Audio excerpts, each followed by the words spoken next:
Hello everyone. तो आज हम जानेंगे इस वीडियो में एसएससी स्टेनोग्राफर 2022 का जो पोस्ट प्रेफरेंस फॉर्म है वो कब तक आ सकता है।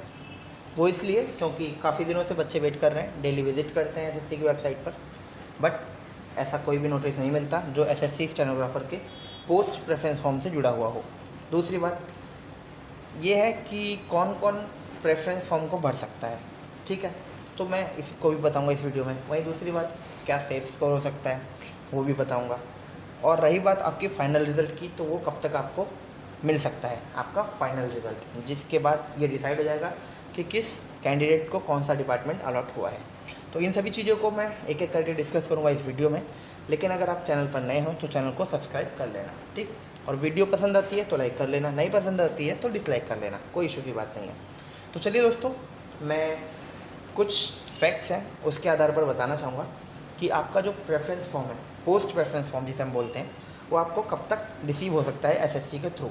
तो दोस्तों, जैसा कि एसएससी सीजीएल 2022 और एसएससी जेई 2022 इन दोनों ही एग्ज़ाम्स को मैंने एग्जाम्पल के तौर पर लिया है। वो इसलिए दोस्तों क्योंकि इन दोनों एग्ज़ाम मिशन मोड में हुए हैं और इनका रिज़ल्ट भी मिशन मोड में ही आया है। तो उनमें कितना दिन लगा या फिर उसके अकॉर्डिंग अपने एग्ज़ाम में यानी एसएससी स्टेनो के एग्ज़ाम में पोस्ट प्रेफरेंस फॉर्म आने में कितना टाइम लग सकता है, इन सभी चीज़ों को हम जानेंगे। तो वो ये है दोस्तों, सबसे पहले मैं बताना चाहूँगा एसएससी सीजीएल 2022 का जो मेंस का एग्ज़ाम हुआ था वो हुआ था आपका 2 मार्च से 7 मार्च के बीच।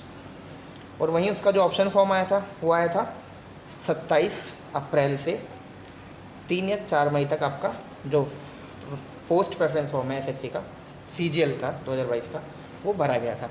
यानी अगर आप देखें तो 26 दिन हो गए आपके अप्रैल के और प्लस 24 डेज़ हो गए आपके मार्च के, ठीक है। तो 24 और 26 एटलीस्ट 50 डेज़, 50 टू 51 डेज़ बाद आपका एसएससी सीजीएल का प्रेफरेंस फॉर्म आया था, ठीक है।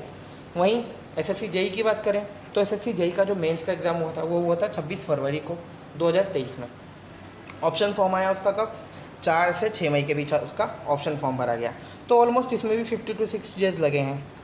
इसका मतलब ये है कि जब ये मिशन मोड में एग्ज़ाम हुए हैं और इसमें ऑलमोस्ट 50 टू 60 डेज़ इनका प्रेफरेंस फॉर्म आने में लगा है, तो हम एक्सपेक्ट कर सकते हैं कि एसएससी स्टेनो में भी अराउंड 50 टू 60 डेज़ लग सकते हैं। इसका मतलब आपका 26 अप्रैल को एग्ज़ाम हुआ था, मेंस का मतलब स्किल टेस्ट जो हुआ था 26 अप्रैल को हुआ था स्टेनो का।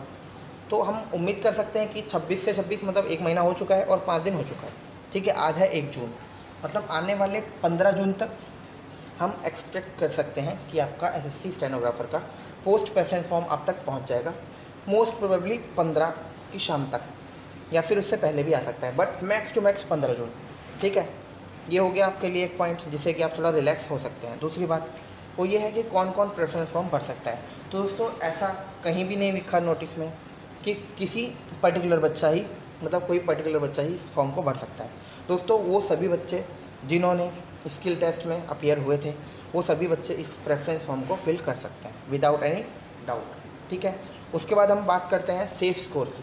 दोस्तों, जैसा कि मैंने पहले भी कट ऑफ वीडियो बनाई हुई है, कुछ डिपार्टमेंट्स को भी मैंने कवर किया हुआ है, उसकी जो एक्सपेक्टेड कट ऑफ है उसको भी कवर किया हुआ है, आप चाहें तो उन्हें देख सकते हैं, ठीक है। और मैंने हर बार एक ही बात बोली है, ये नहीं कि हर बार मैंने अलग अलग बात बोली है।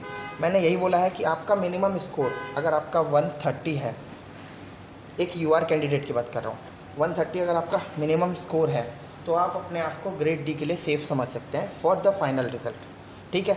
इसके अलावा अगर कैटेगरी वाइज करें तो कैटेगरी वाइज कुछ मार्क्स कम हो जाएंगे। जैसे ओबीसी के लिए 2 से 3 मार्क्स कम हो सकते हैं, ईडब्ल्यूएस के लिए 2 से 3 मार्क्स कम हो सकते हैं, एससी के लिए 7 से 8 मार्क्स कम हो सकते हैं, और कुछ इसी प्रकार से अलग अलग कैटेगरीज के लिए मार्क्स कम हो सकते हैं आपके फाइनल रिजल्ट में, ठीक है। दूसरी बात, जब भी आपका प्रेफरेंस फॉर्म आएगा उसे टाइमली भर लेना, ज़्यादा लास्ट डेट का वेट मत करना, कहीं आलस के चक्कर में लास्ट डेट का वेट करो और बाद में फॉर्म ना भर पाओ, ठीक है। तीसरी बात, जब भी प्रेफरेंस फॉर्म भरोगे तो पहले एक पेपर पर अपनी लिस्ट बना लेना, कौन से डिपार्टमेंट आपको टॉप पर रखना है, कौन से बाद में रखें। कहीं ऐसा ना हो कि जल्दीबाजी में जब प्रेफरेंस फॉर्म फिल करो तो ऐसे ही कुछ भी उठा के भर दो, ठीक है। और दूसरी बात, वो बच्चे जिनका ये पहली बार प्रेफरेंस फॉर्म आप भरेंगे और उनके मार्क्स थोड़ा कम हैं, तो वो सारे डिपार्टमेंट फिल करेंगे, ठीक है। वो किसी की मतलब ज्ञान नहीं सुनेंगे क्या है क्या नहीं है, उन्हें बस नौकरी से मतलब है, तो बस वो सारे डिपार्टमेंट फिल कर देंगे, ठीक है। उसके बाद जिन बच्चों के मार्क्स 145 प्लस है और वो अपना होम स्टेट चाहते हैं, तो वो चाहे तो सीबीडीटी और डीओपीटी में से किसी एक को ऑप्ट कर सकते हैं। मतलब DOPT उनके लिए है जो दिल्ली में रहते हैं या फिर दिल्ली के आसपास रहते हैं, उनके लिए DOPT बेस्ट रहेगा। या फिर चाहे तो वो लोग CBDT के लिए भी जा सकते हैं, क्योंकि CBDT और DOPT दोनों में ही ऑलमोस्ट 2000 वैकेंसीज इस बार आपकी रिपोर्ट की गई हैं फाइनल वैकेंसी में, ठीक है।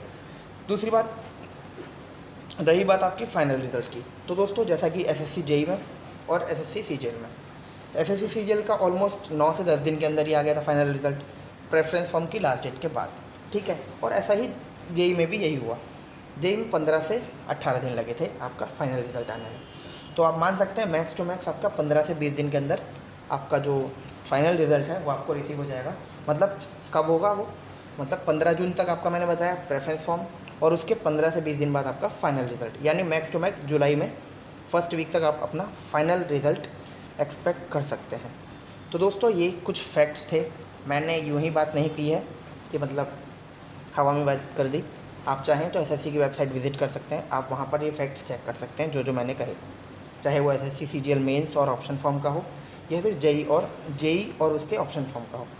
तो ठीक है दोस्तों, अगर आपको ये वीडियो पसंद आएगा तो लाइक कर लेना, चैनल हेल्पफुल लगता है तो सब्सक्राइब कर लेना, और फिर इसी तरह की वीडियोस टाइम टू टाइम पाने के लिए बेल आइकन को भी प्रेस कर लेना। तो चलिए दोस्तों, इस वीडियो को यहीं एंड करूँगा, फिर मिलूँगा एक नई वीडियो के साथ। तब तक के लिए बाय बाय, टेक केयर।